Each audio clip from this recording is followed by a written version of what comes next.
Hello everyone and welcome to another video. Now you join me in my car because I've just been to pick up a PC build that's been local to me.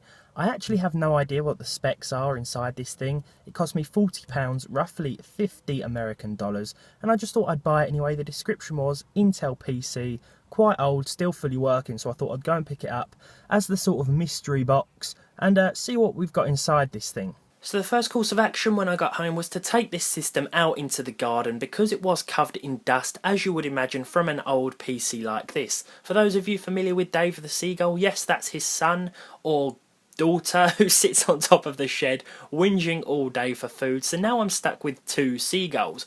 Back to the subject at hand though, and I love the way that this old PC sits inside this sleek Cooler Master case. These old cases do look very nice in my opinion. I don't find the need for RGB lighting and all that. I much prefer a simple design such as this, and according to this case we have a Radeon HD GPU as well as a Core 2 Duo processor inside of this thing, but only time would tell whether or not that's true. So undoing the side panel here, and I already knew what was going to happen. I was going to be hit in the face with a decade's worth of dust, and how right about that I was. It was obvious that we'd need to clean this thing up before I decided to power it on to avoid any issues with overheating or anything like that.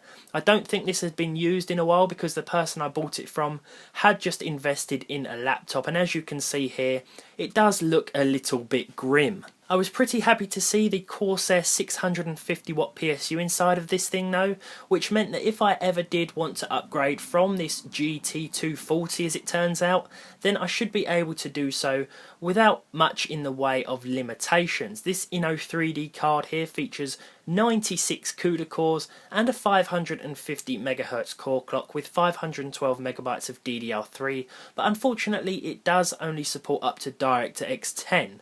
I also got a pretty cool 500GB Western Digital hard drive, which I was very pleased about. This isn't the most conventional way of cleaning out a PC case, I will admit, but I found that a bicycle tyre pump does do a great job of removing loose dust if you don't want to invest in a can of compressed air or something along those lines. I also knew that I'd have to replace or reseat the CPU fan because that had definitely seen better days, so all I did here was take it out, clean the thermal paste off the CPU, and this gave me a chance to see what we had actually got inside of this thing, which turned out to be a Core 2 Duo E7600 clocked at 3.06 GHz. Now, if memory serves me correctly, I've never tried out an E7600 before, but I do believe it was one of the fastest dual-core Socket 775 CPUs available when it released in early 2009. Now, the best way to reinstall or install a CPU is to apply just a little P of thermal paste here, sit the CPU fan back on top, and lightly apply pressure to the pins, not forgetting to plug in the CPU fan into the motherboard. RAM wise, we've got 4GB of crucial DDR2 here in the form of two 2GB sticks clocked at 800 MHz and a P5NE SLI motherboard, which will come in handy should I ever want to test out an SLI configuration. With everything cleaned up, it was time to put everything back, and I love the screwless design of this case that allowed me to just pop the hard drive in, pop whatever that thing is in, and give it a little turn to hold it in place nicely. There's also plenty of expansion slots inside of this case as well, so if I ever wanted to add another hard drive, even an SSD, something along those lines, then it shouldn't be too much trouble to do so. It's actually cleaned up pretty well as the graphics card here, and reinstalling this is always a simple process. This just slots into the PCI Express port here. After you've lifted up that little flap, push it back down, and our system was completed. Here we have a lovely £40 or $50 system that is now very well cleaned up and ready to try out with a few games. So after booting it up initially, I was wondering what operating system we'd have, but it quickly booted into Windows 7, and I did have a little sigh of relief there because I thought perhaps it would have been Windows Vista, and that wouldn't have been very good. I did however decide to pop my Windows 10 hard drive in this thing for testing purposes anyway, because all of my games and programs are installed on that, and it just made benchmarking this system so much easier.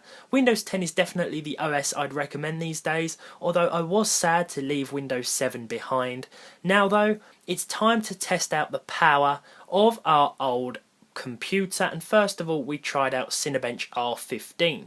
After running the multi-core CPU test and leaving it 5 to 10 minutes, it turned out that we scored a whopping 145 in the multi-core test. I also tested out Heaven, the benchmark, in DX9 mode on the lowest settings on this 1360 by 768 monitor, because I feel that this system is best suited to such a resolution, and this came back with a score of 1005 and a frame rate of 39.9. But now it's time to get into a few games. So the first game I tested out was Fallout New Vegas at the aforementioned resolution of 1360 by 768 with the medium settings preset.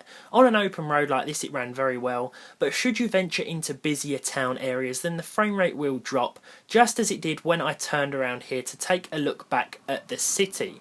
Next up, it was the turn of Payday 2, which at the same resolution and medium settings ran very well, hovering at around 60 frames per second until you went indoors. It would then drop to around 40 to 45, but it wasn't anything that I wouldn't consider playable, and I had a pretty good time playing this game on this old school setup. Rocket League was next with the performance settings, although I definitely could have turned them up a little bit higher here. I'm not sure if the game's capped at 64 frames per second, because that's the result I seem to get when I test it out with most old builds, but it still ran very nicely and I had a great time playing Rocket League on this computer, even though the settings were turned down to their minimum. I also had a lot of fun with Left 4 Dead 2, which ran on the medium settings again. I could have turned things up if I wanted to, but medium gave us the best result, especially when you consider that the hordes of zombies on screen did slow gameplay down a little bit. As for Bioshock Infinite, possibly the most intensive game we tested today, well, that hovered at around 32 frames per second, dropping to the mid-20s when there were more on-screen crowds, like in this situation here, although the game was definitely still playable. I actually take that back about this being the most demanding game I tested today, because GTA 4 was. I tried to run GTA 5, but unfortunately it crashed. Now, I've tested GTA 5 on Core 2 Duos before, so I guess it just didn't agree with this system, but I am looking into that. As far as the games go, there we have it. This has been a look at my mystery spec PC that I bought for £40 or $50. This video has been a little longer than usual, but I hope you guys enjoyed it nonetheless. If you did, you know what to do. If you didn't, you know what to do. Subscribe to the channel if you haven't done so already, and hopefully I'll see you all in the next one.